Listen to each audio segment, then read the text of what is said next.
Okay, great. I suggest that we start.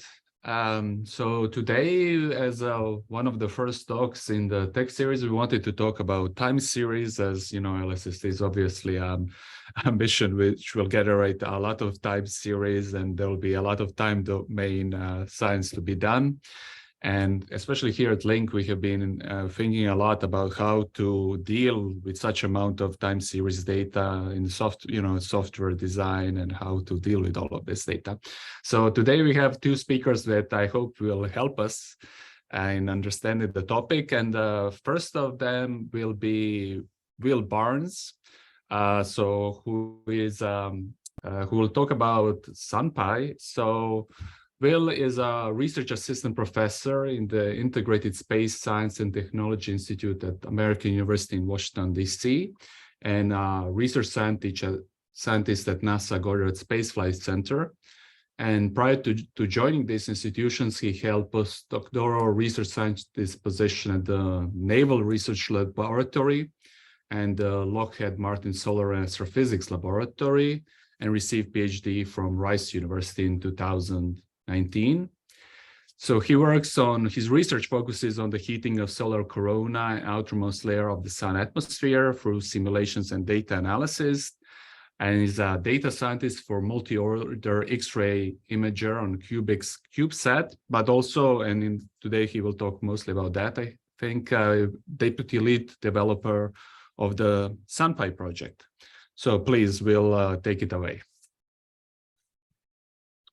All right, thank you.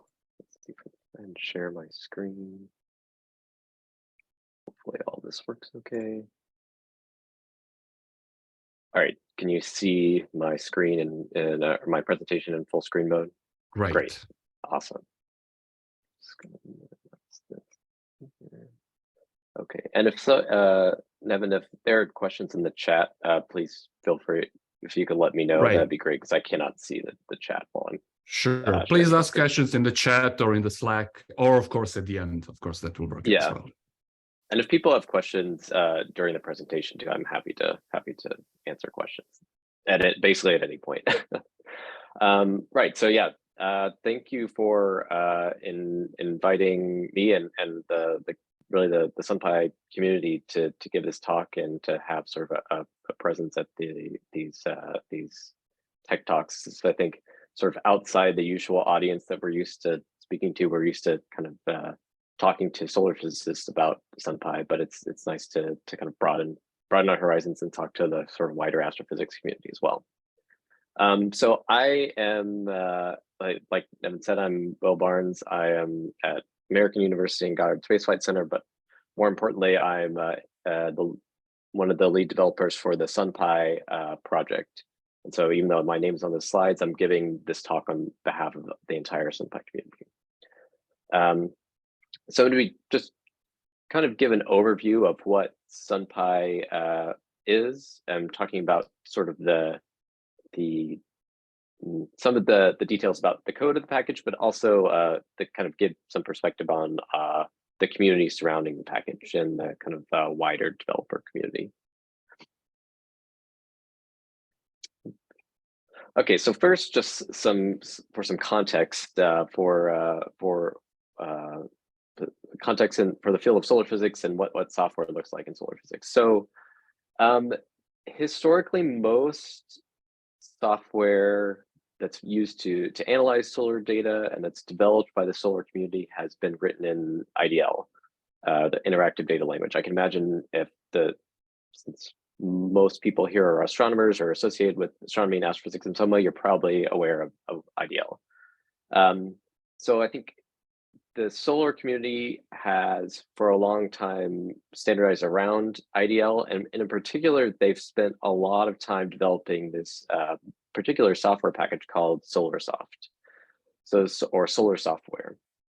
SolarSoft, or it's also called SSW sometimes, is basically a collection of all the IDL scripts. You can think of it as all the IDL scripts and Perl scripts and random Fortran code that you would ever need to do solar physics. So it's sort of a grab bag of everything, and it has been sort of developed and added to since the kind of early to mid 90s, and the development has been largely overseen by the Lockheed Martin Solar and Astrophysics Lab out in Palo Alto. And it's been an invaluable resource to the entire community. I mean, it is open source, despite IDL, IDL itself being a proprietary language. This SolarSoft is free to download. You can go and grab it off the internet. This is in this middle spot here is a screenshot of what this looks like. You can see it still lives very much in the mid-90s. So again, an invaluable resource to the solar physics community. This is sort of developed by people primarily who are developing instruments, and it was fairly centralized as well, and continues to be. I'm speaking about this in the past tense in some ways, but SolarSoft is still a sort of a dominant tool and heavily used within the solar community. There are a few problems with this with SolarSoft though. The most obvious one is that IDL is not a free. It's not free, right? It requires a fairly expensive licenses, a lot of time, and fairly restrictive licenses as well. So often, having outside collaborators or collaborators at institutions that maybe can't afford licenses is very difficult. Or running your software on other computers, say now in the cloud or just on other machines, is sometimes a pain. This code is also not tested in any sort of systematic way. There's also no centralized documentation, and perhaps most importantly, the development of all of this code is not coordinated in any way. The way that code is added to this kind of very large repository is not, there is no procedure for how code gets added or removed or changed. There's no like releases or anything like that. And things can change out from under you without you knowing. So because IDL has no concept of namespaces, right? You might have a function living in one part of the code base, and then you might have a collision, a name collision with some function in another part of the code base. And because there's no coordination of development between those pieces of code, then how those paths are resolved depends on how, in what order you've organized those pieces of code in your IDL path. And so it becomes a mess quite quickly. Perhaps most importantly is that this code base is many, tens of gigabytes in size and hundreds of thousands of lines. So it's a very large IDL code base. Part of the reason that the code has been developed this way is because within solar physics, the software development tends to, our entire community tends to be centered around particular missions. So funding is very mission focused. And so software development is also very mission focused. So the money to develop kind of general software for the community is focused around particular missions, and those software budgets for those particular missions tend to be quite small, and so relative to the money required to actually build the hardware. And so what happens is that software has often been sort of an afterthought, and despite people's best efforts, and there has been a ton of effort to build something like SolarSoft, is that there's just not a lot of time and money, or hasn't been a lot of time and money available to developing these things. And so people often will reuse heritage software from 20, 30 years ago to when developing new software for current missions, which sometimes can be fine, but oftentimes has the consequence of carrying through bugs or sort of undesirable interfaces from legacy code bases, but it's often the most efficient. So this is the problem space that sort of Sunpy is entering into, is that it wants to solve this problem of coordinating development, making development more open and accessible, making the code making the code more accessible, and then providing addressing things like testing and documentation. So the Sunpy project, or the Sunpy codebase rather, began in March of 2011. So this is well over 10 years ago now. So it's actually started around the same time that the AstroPy, people are aware of AstroPy, that the AstroPy package started organizing as well. So this is largely centered at NASA Goddard Space Flight Center here right outside of Washington, D.C. But now there's contributors from all over the world, from all over the country and all over the world. We have a large group of contributors these days in the UK, as well as in other places in Europe.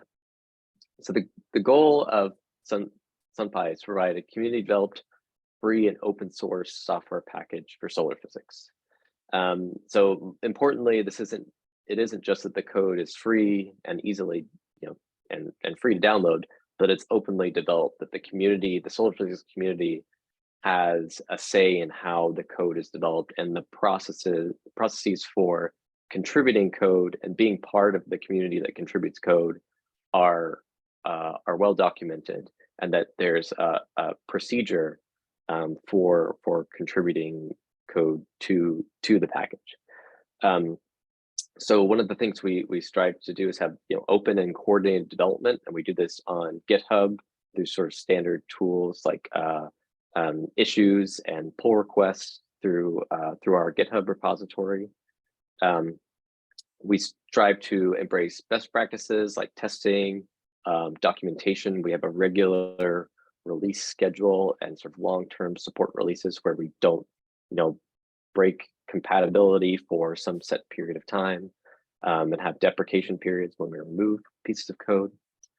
One of the biggest things is that we try to build on top of the existing scientific Python ecosystem. So we really heavily make use of things like NumPy, Matplotlib, SciPy, among others, wherever possible. With the most prominent example of this being AstroPy. So AstroPy sort of provides the base functionality for most of the things that we do. For example, like reading files or doing coordinate transformations or having a units framework. That we really try to make use of those existing pieces of code wherever possible. So in the last 10 years, nearly 12 years now, the Sunpy project has really grown in size and in popularity. So in 2020, we published a paper. This is actually the second paper there was one published back in 2015 as well. It's to coincide with the release of our version 1.0 of the package. And then this is just a screenshot from ADS that I took this morning, actually. And we're now up to over 100 citations on this paper since 2020. So we encourage, as part of our documentation, we encourage people to both cite our paper as well as our kind of version releases that we have available on Zenodo. And largely as a way for all of us, a lot of us are still academics, to receive credit for the work that we do on Sunpy, but also to provide a metric for saying, okay, what is the usage within the community of the Sunpy package. All right, so now just wanted to say a few things about what's actually in Sunpy. What do people actually do with this package? So the three kind of main pillars of the package are the ability to download data, a few data structures that for loading in data, and then the ability to do coordinate transformations between sort of solar specific coordinate frames. So the first one of these is data download. So within the solar physics community, we have sort of a variety of data providers that provide data from some of the major solar observatories. Two of these are the JSOC, which is the Joint Science Operations Center, which is located at Stanford, and then the Virtual Solar Observatory, which is sort of an interface to many, provides API endpoints to many different data providers. There are others as well. Kind of NOAA is a big data provider for us because of the GOES satellite, and there are also kind of random bits of data from other data sources on FTP servers provided by various groups. And so what Sunpy provides is this thing that we call FIDO, and FIDO provides a unified interface to all of these different data providers. So the idea is that using these search attributes that we define, you can search across all of these data providers, despite the fact that they expose different types of search functionality, different types of endpoints on the internet, that you can use this one interface to search all of those different data providers. And so what this really, the strength of this is that it allows you to do like multi-instrument surveys or multi-instrument studies very easily. So if I want data that's only provided by, let's say, or that's provided by the JSOC, and I want some data that's only provided by NOAA, I can use FIDO to do a search across both those databases with a common set of search attributes. So like, let's say a given time interval, for example. The second piece, and this is one that I'll talk in a little more detail about in the next slide, and probably the one that's most interesting to this group of people, is the data containers that we provide. So one of the important things for our data products, and I think astronomical data products in general, is bundling the data with your metadata and being able to do metadata aware operations on that data. And so the two primary data structures that we provide are the map data structure for two-dimensional imaging data, and then the time series data structure, which is one-dimensional time-dependent time-dependent data. And so what both of these do is they provide a container wherein for both parsing the data from specific data products, and I'll talk a little bit more about that in the next slides, and also exposing a common API for different data products, despite the fact that they might have different underlying metadata within their respective file structures. The last piece of this are coordinate transformations between sort of common solar coordinate systems. So AstroPy actually provides a really powerful coordinates framework, wherein they provide a sort of a rich Python object that holds the data of your coordinate as well as the coordinate system, and then they provide a system for transforming between those coordinate frames that's exposed as a graph, where each node of the graph is a coordinate frame, and the edges between those nodes are the transformations.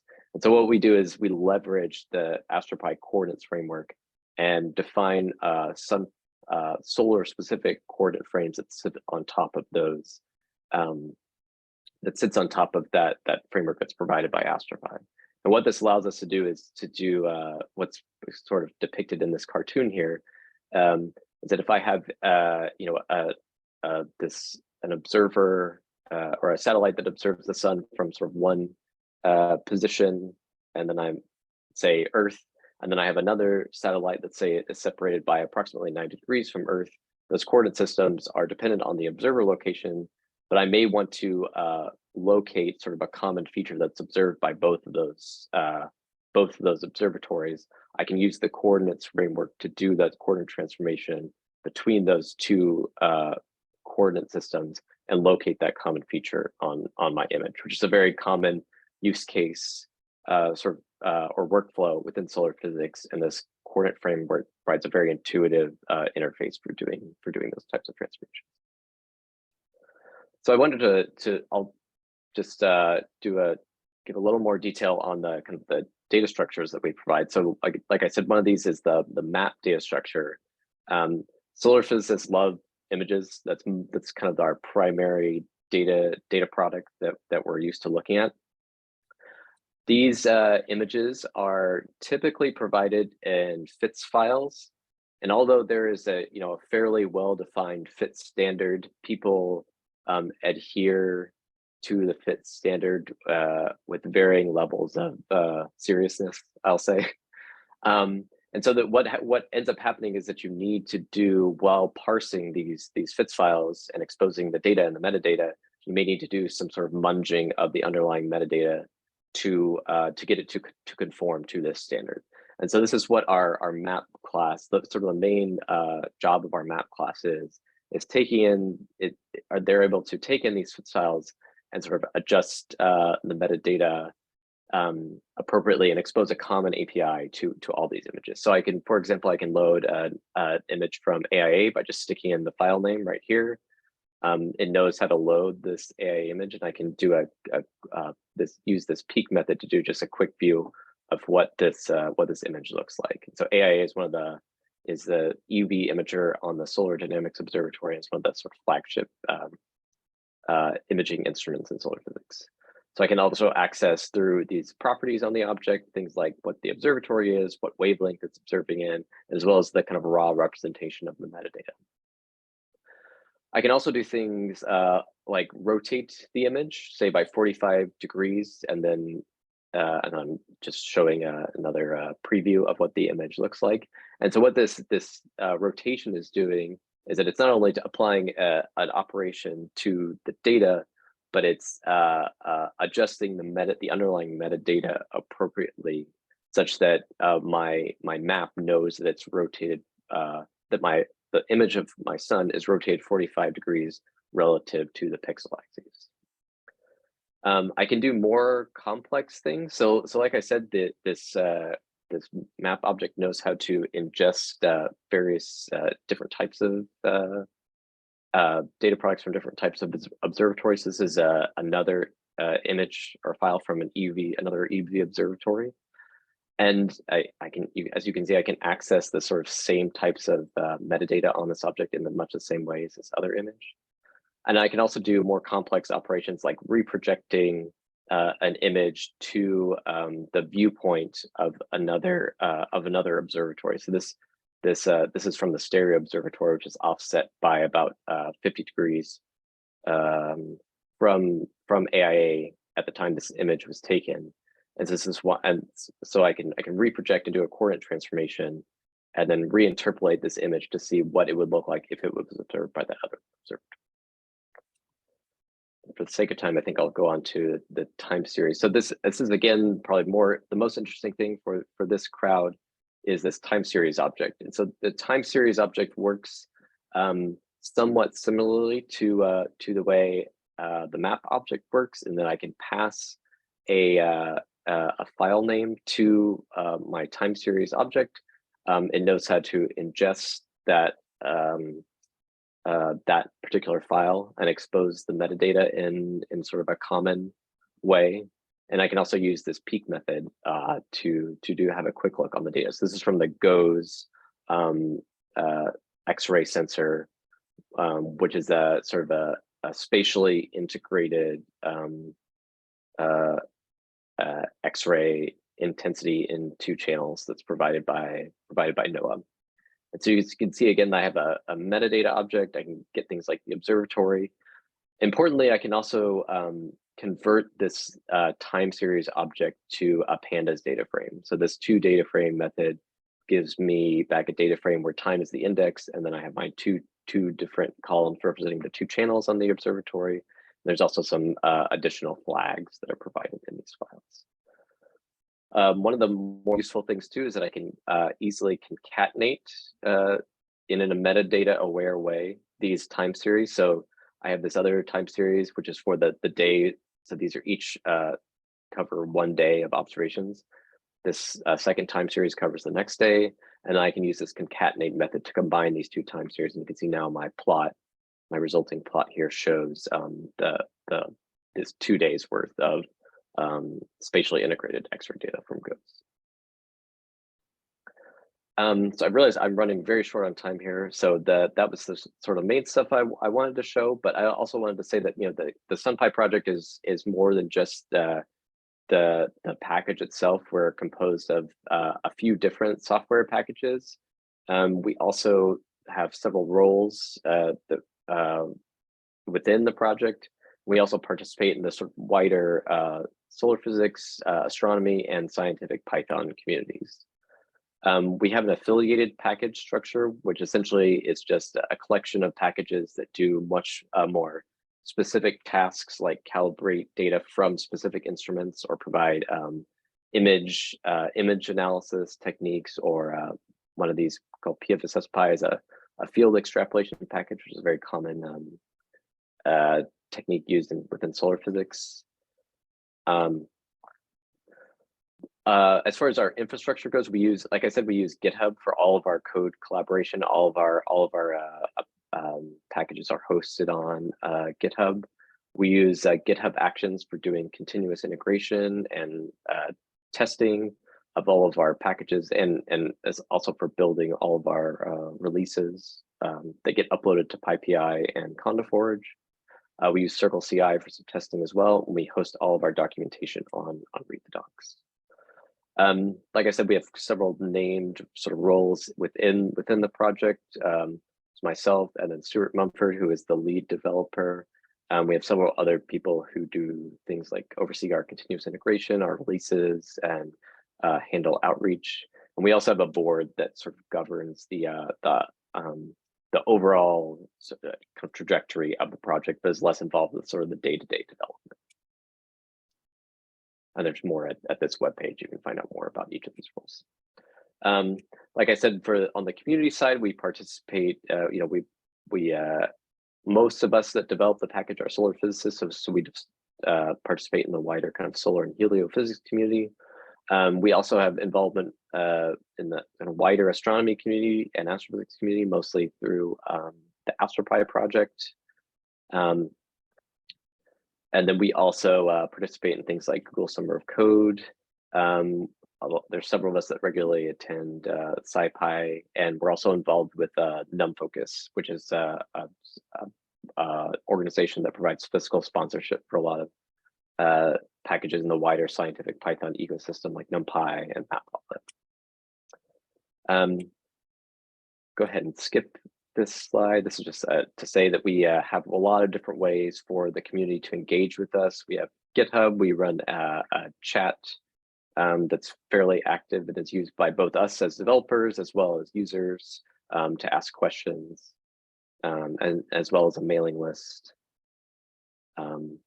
And I'll go ahead and end there and say we have a lot of different resources, including our website, our GitHub, our chat, and mailing list if you want to get involved or find out more about the project. So thank you very much.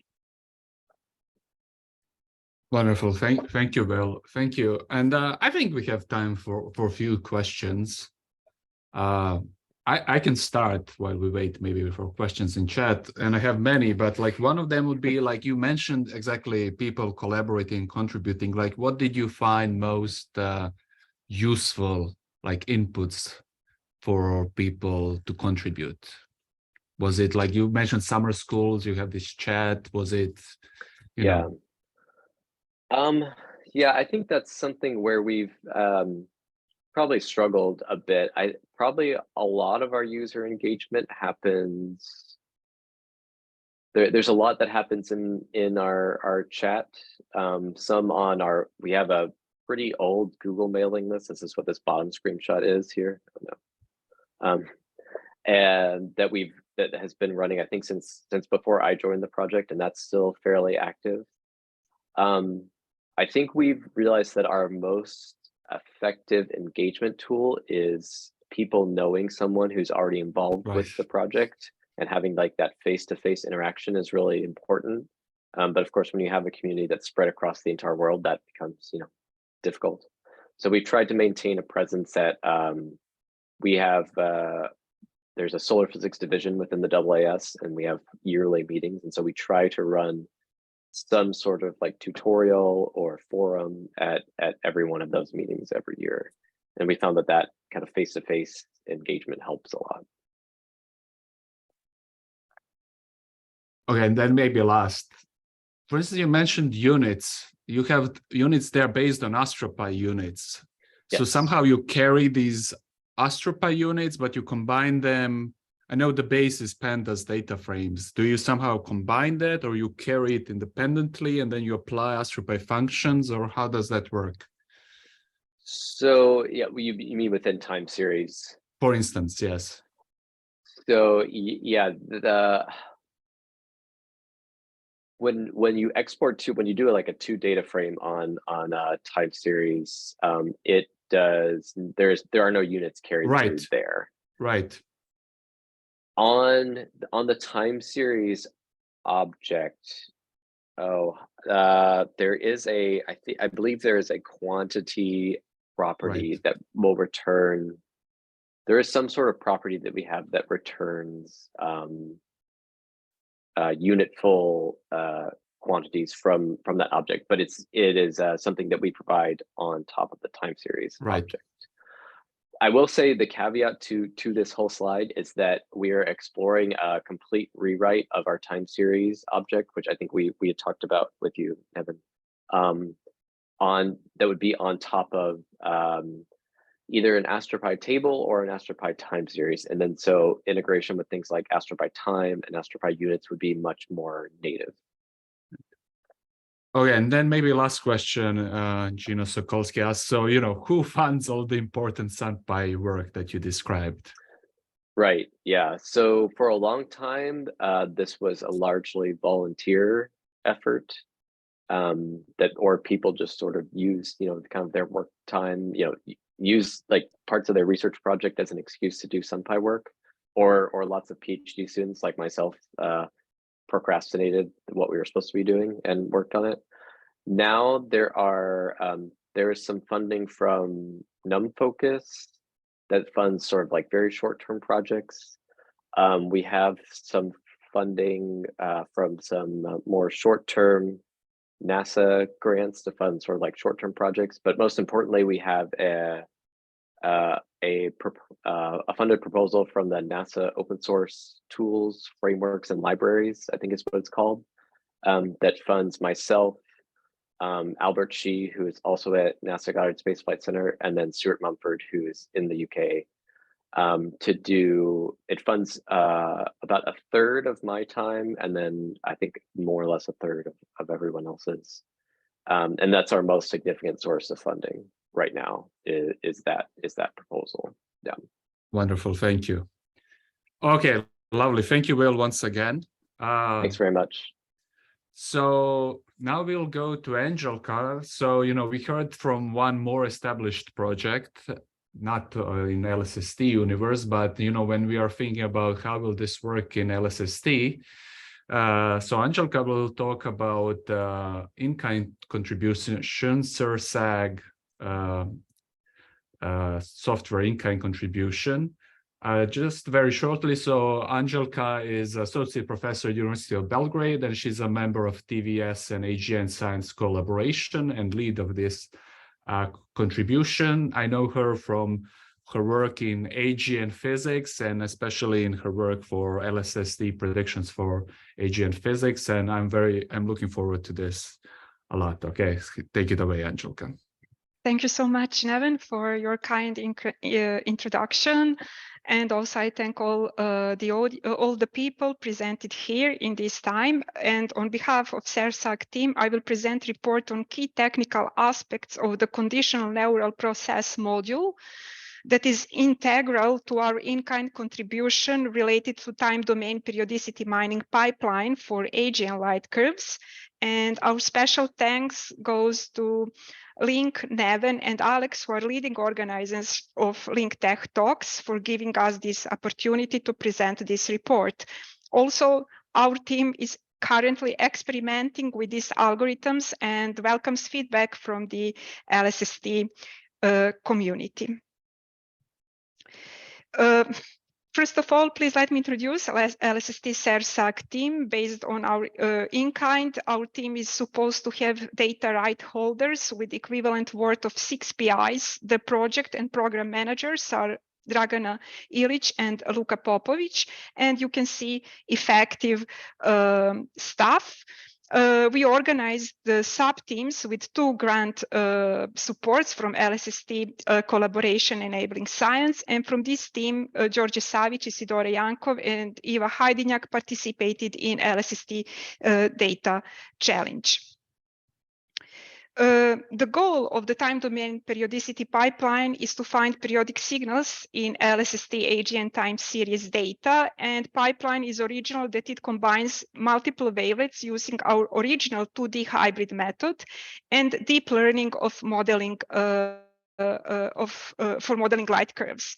The pipeline general structure is depicted in this figure, and the core functionality includes input outputs, which will follow RSP formats, computational utilities, framework for deep learning, and framework for 2D hybrid method, and also tool sets for statistical decisions on detected periods and affiliated packages related to different open access wavelet matrix modules.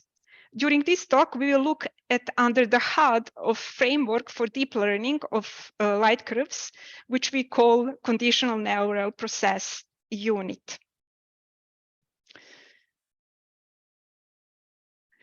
Before anything else, let us first put our conditional neural process module into the context of data mining and already existing or upcoming observational facilities. Data mining as the application of specific algorithms to discover rare or previously unknown types of objects or phenomena is actually step in the process of knowledge discovery in databases. So our, how to say, the second computational module in our pipeline related to discovering of periodic signal is actually data mining. And among common KDD functions are classification, cluster analysis, and regression. So our module related to conditional neural processes is actually related to this common KDD function. And as big data and non-parametric modeling constitute two of the most important focuses of modern machine learning research, in our work, we investigated algorithms for conditional neural process modeling, which were created as an expansion of generative query networks. And unlike most standard neural networks, CNPs learn to approximate distribution of functions over the data rather than a single function, as it is in most of the artificial neural networks. And as a result, even when we have a small number of observations, CNPs are actually adaptable and can approximate the function distributions. This should actually imitate the level of the agnostic model machine learning approach, which should imitate actually human way of learning. We will see later about this. What we have learned about AGN since their discovery of the first quasar in 1963 is a lot, of course, and there are still many open questions, and some of them is quite important for us, and that is the quest for detecting binary quasars candidates as sources of nanohertz gravitational waves. So all of these facilities will open, all of these facilities will open actually new regions of parameter space for AGN, especially with regard to sensitivity and the number of the sources. As the LSST is one above mentioned flagships of modern astronomy, the LSST cadences combined with extensive coverage will capture a wide range of exciting time domain events populated with interesting oscillations. And the LSST will offer major improvement in the observations of quasars in survey area and depth, as well as in variability information, with the light curves of most sources sampled at very high cadences of order of days over several years. And these two novel characteristics will allow search for supermassive binaries with much shorter periods, which are correspondingly much rarer, as it was shown by Xin and Hyman in 2021. And what we know about AGNs that actually their optical variability can be well described as stochastic processes with different modifications like damped harmonic oscillator by Yu and Richards or random walk by Kelly et al. We have different bands related to actually different perspectives, physics of, we have explosion of AGN zoo, which actually should be, according to many evidences, smaller now actually related to some main parameters like orientation, presence, or lack or of relativistic jets.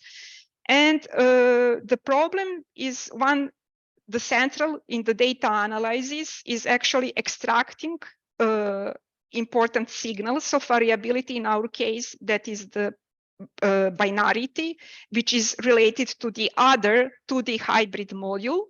And the other problem is irregular sampling or sequences of regular sampling separated by gaps, which we can face in LSST cadences. There are two primary approaches in studies to account for this irregular sampling in stochastic light curves. The first approach is actually we are going back to frequency domain, use Monte Carlo simulations to forward model of the periodogram as a function of the of model power spectrum. That is Emanopoulos et al. 2013 model, well known, or Timmer and Koenig model.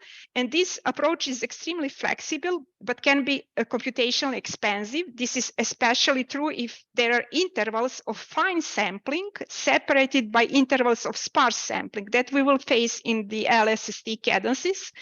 And because this requires either generating very dense light curve at the finest sampling rate or splitting the light curve into segments and computing their periodograms separately. So that is, unfortunately, because of the computational cost, it is difficult to actually see how this approach to be applied to massive time domain data sets. The second approach is actually to accounting for irregular sampling, but going directly to time domain, and there actually model the light curves, presumably with the realizations of Gaussian processes, as it was shown by Rybitsky and Press 1992, Kelly et al., Kozlovsky 2010. However, there is once again the problem, because Gaussian likelihood function, we need to actually invert covariance matrix, and the general matrix inversion scales as the big O of the cube of the number of the data in the light curve. So once again, this is computationally expensive. However, there is special classes of Gaussian processes for which the computational complexity only scales linearly with the length of the light curve. And one of such realization is actually Ornstein-Uhlenbeck process, that is damped random walk, which was introduced by Kelly et al.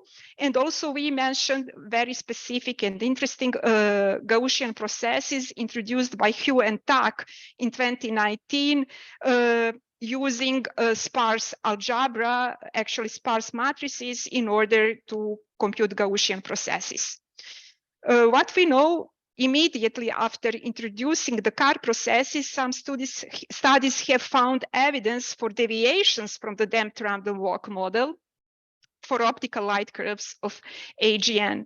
And in that sense, introduced some improvements of this model, like karma, like DHO.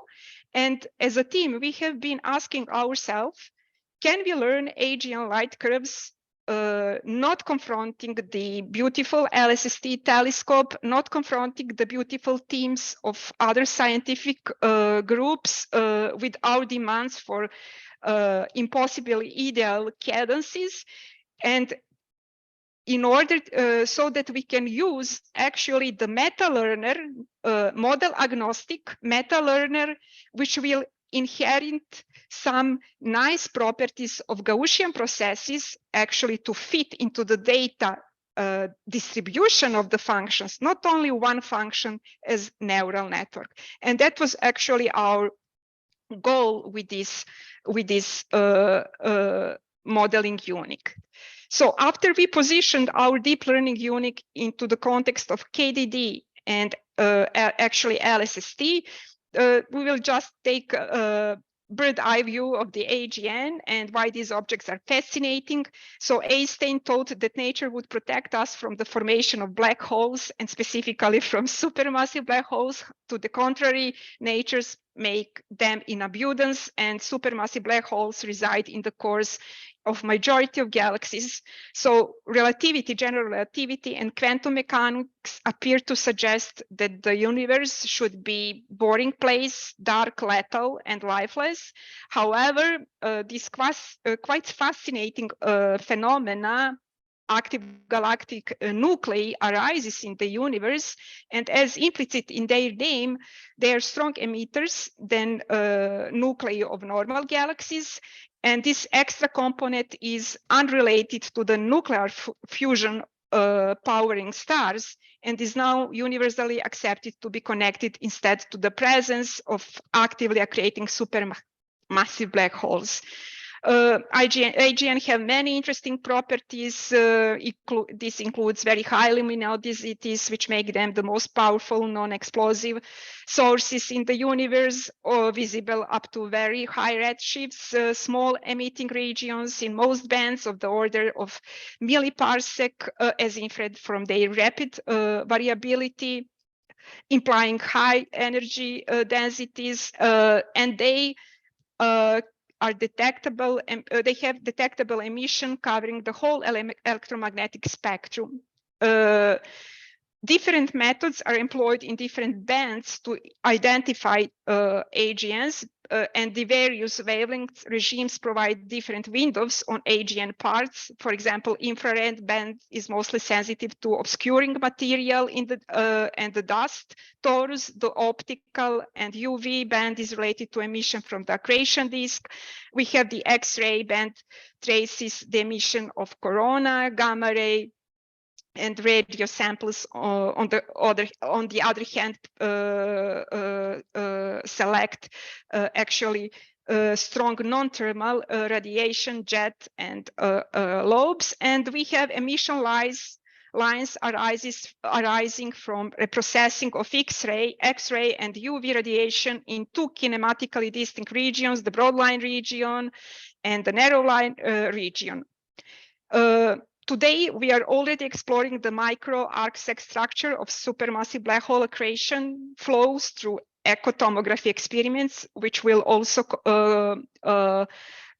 contribute the LSST light curves. Tomography is indirect imaging technique that recovers image from measurements of projections, and echo mapping employs time-resolved spectrophotometry to record spectral variations in which detailed information on spatial and kinematic structure is coded as time delays and Doppler shifts. And the accretion disk and broadline region are unresolved, except for some AGNs, thankfully for the interferometer gravity and gravity plus, which will come very soon.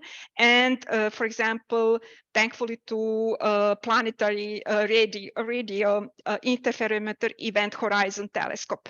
These regions vary on time scales of days to months in response to erratic changes in ionizing radiation from regions closer to the black hole. And light travel time within the system produces observable time delays, providing indirect information on the size and the structure of the disk and the broadline region, which makes these regions accessible to echo tomography. And through the photo reverberation mapping, LSST will contribute to this as well. So in the light of previous, detecting periodic signals of binary supermassive black hole will contribute to the tomography of these sources, as it will encode many important properties for reconstruction of the 3D image of these objects.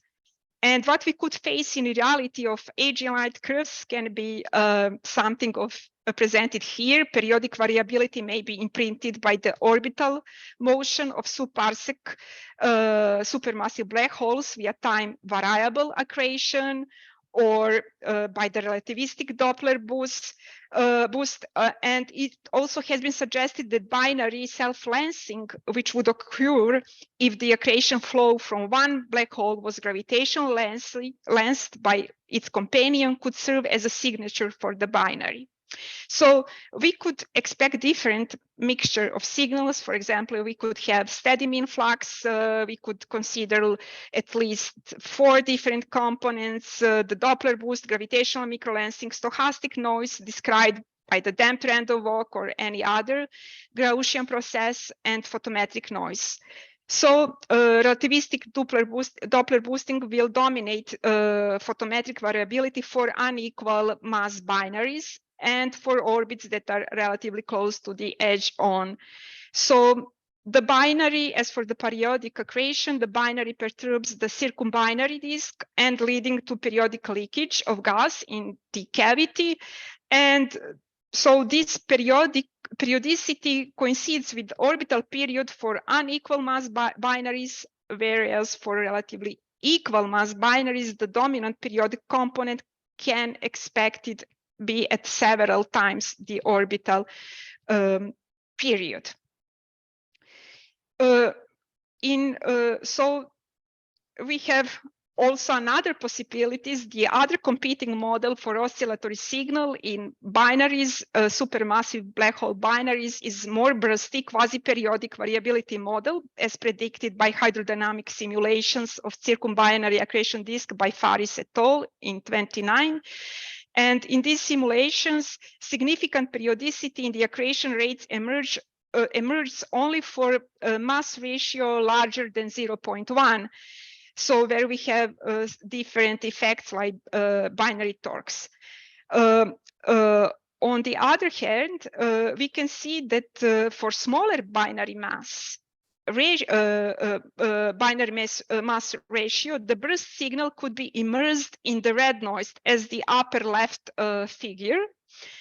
And actually, that is really interesting. And we know that Kelly directly modeled the quasar optical light curve as a stochastic process, which has 3 different parameters, which can, one of them, characteristic time scales, can be associated with some of the characteristic time scales of AGNs. And what is really important that in this context, that most important feature of red noise spectra is their natural tendency to produce coherent excursions. So what this means? It means that they can easily resemble oscillations of the order of unity cycles of sinusoidal variations, like we have seen for Doppler boosting, or even for one-off peaks like lancing flares, which we have seen. So in the red noise regimes of parameter space of light curves, multiple complete cycles, repeated flares, or external constraints are often needed to actually confirm signals. And in this sense, we know that damped random walk model has emerged as the simplest Gaussian random process that can fit AGN light curves. And immediately after it, deviations from this model have been reported. And more complex Gaussian random processes models has been introduced, like KARMA, like DHO. And what is the Gaussian process? That is the type of stochastic processes indexed by spatial domain if we live in the Banach space equipped with the metric that is vectorial, specific vectorial space, or equivalently if we live in Hilbert space of functions equipped with inner product, we can actually say that Gaussian process is a type of probability distribution on the space of functions. So we can see different actually aspects of the Gaussian process. And currently, kernel methods and deep neural networks are 2 of the most remarkable machine learning methodologies. And the equivalence between these 2 has been established by Neal in 1996 and Li in 2018. So the equivalence between infinitely wide, fully connected network and Gaussian process. That is really interesting. And what we know if we compare Gaussian process, if we look at the neural network, we have seen mathematically that it is given through computing the activation functions, which are actually have inputs. They are contingent on the previous layer. And actually, in this way, the cascade of activation functions composing more complex interactions that would be possible with any single layer. So that is really important. So we can build something completely different and complex in with respect to single layer. So here is the problem. For example, if we have in two neighborhood layers large number of nodes, the number of parameters in the affine transformations between these layers increases. And there are some solutions related to these neural networks, like including bottlenecks. From the other side, as we can actually adjust the layers of the neural network, in 2013, Damiano and Lawrence came to idea to actually replace each of these neural network layer on the left side with the Gaussian process. And this is equivalent to taking the limit as the width of each layer goes to infinity, as already we know from the Neal from 1996 or Li from 2018. And from the other side, we have actually this deep Gaussian process. It can be also seen as composite multivariate function, but from the probabilistic point of view, we can see it also as Markov chain. And what is actually, if the result of composing many functions together is simply another function, so why do we bother?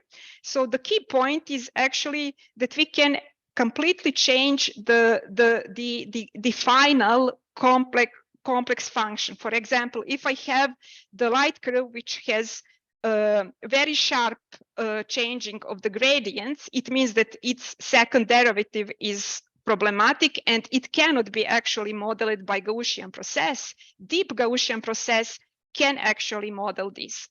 Also, if I have discontinuity, as in the case of LSST cadences, if I would like to use Gaussian process, I would need to know exactly when and how many gaps, these large gaps, I will have in the light curve. However, I don't want to know this.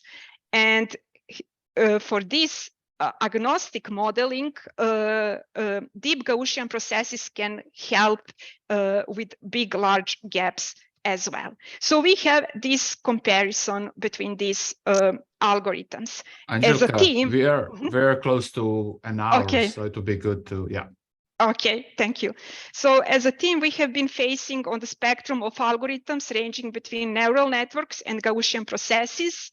And of this end of neural networks, we have algorithms which are fitting only one function, but neural processes are actually sharing the nice attributes of neural networks and Gaussian processes. They are both agnostic model machine learning algorithms, but they are fitting distribution of the function. And what is really important, we can see actually the two main steps in neural processes, which are actually related to encoding of context points. And also we have decoder, which parameterize the predictive distribution.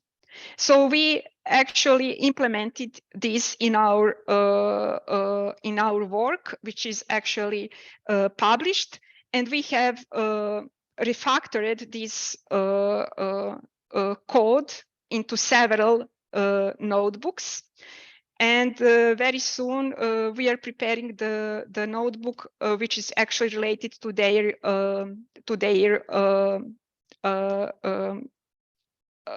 testing. We also test the codes on assassin data on 153 light curves having these strange gradients, large gaps. And you can see the distribution of the number of points, which is actually somehow bimodal. And we can see here the results, for example, of 25,000 iterations of the fitting conditional neural process in this light curve of NGC 5548. Here we can see the loss function for these processes, which we fitted in these light curves. You can see here very sparse. You can points, large gaps, very, very sharp changing of the gradients. Also, we tested on 2 ZTF data sets, one of 40,000 quasars and the other on 120,000 quasars. And we also tested different parameters related to the CNP, different batches. Also, we tested the speed, and we achieved on GPU 10 times larger speed. And you can see here some results. And also, we used the CNP model for reverberation mapping. What is interesting is actually that we are really grateful in cooperation with CPG team in order that we were able to investigate very short period binary quasar candidate. And we applied our method and also Deep Gaussian model in order to infer periodicity, which is complementing the results in Fourier method by Marta Fatović and Lovro Palavesra. There are also some other possibilities for improvement of this work, specifically that is related to introduction of more target attentive representations, and also related to exploitation of our neural process codes on CPG IDAC Bura in cooperation with IDAC lead Tomislav Jurkic. We also have some auxiliary projects funded by LSST C Enabling Science, and we also released new Python module that mirrors ZDCF and which is already available on PyPy, and that is work of our student, PhD student Isidora Yankov. Also, we participated in OPSIM evaluations, link white paper, and also we are preparing with other teams LSST AGN scientific collaboration data challenge paper. So that is all from us. Thank you so much, and I apologize for going out of the hour. Thank you. Oh yeah, we can maybe have 1 or 2 very short questions. You for instance show those notebooks. Where are those available? Maybe? Okay. And what can one learn from those? Okay, they will be available. I will go back to them. Is it okay if I go back? Sure. Okay, so I will just go like this. Oh, I see. LSST SER-SAG. Okay. Okay, lovely. So that is actually our GitHub, and you can see here, for example, the module which is loading already trained model into itself, and then training, it is trained on some data set which we have been used. Then we have the plotting of the light curves. We also have itself the training of the model, which can be seen here, for example. And then we have 2 different metrics. One is the loss, and the other is mean square error. And also we have we have this data set class, which is actually related to our need to collate the input data, and here is the heart. This is the heart of the CNP. And what is really important that we have actually encoder, CNP encoder, which is nothing else than multi-layer perceptron. You can see here 4 layers ending with ReLU unit. And that is actually hard, which then aggregate into local lower dimension input data. And that local lower dimension data are aggregated in general by mean pooling, that is here. And what we got this by this general aggregator, then it is actually fed into decoder later. And before this, we can see here how it looks like the decoder. Decoder is also the multi-layer perceptron. And we can actually get out usually from conditional neural processes the mean of the model and the confidence, actually the standard, the confidence of this of the model. And okay. So that is our and we also have the example of our initial Jupiter, which is described in the work by Popović et al., which is submitted. And we here actually we constructed 3 different machines, one with 2 Gaussian processes layer, the second combining 2 GP layers with latent variable layer, and the third combining 3 artificial neural network dense layers and 2 GP layers. And you can see, for example, simple 2 GP layers didn't produce much of the texture, but you can see if we induce latent variable layer, here are latent variable points, we have actually more texture in the light curve. And also you can see here how it looks like if we use 3 artificial neural network dense layers, and in combining 2 Gaussian process layers, and each of these Gaussian process layers inside of self has the sum of 3 different kernels. And what we get is actually something like this, and this is the sampling, posterior sampling from this process. So that is our Thank you, Andjelka. We are so out of time. I'm so sorry. Okay, you're welcome. Okay, thank you very much. Thank you for staying. And we will continue next month where LSST broker, we will discuss LSST broker, so it will be a nice conclusion to this time series discussion that we will have in November and December, and I hope you can join us there. Okay, lovely. Thank you, Will, and thank you, Andjelka, once again. Thank you.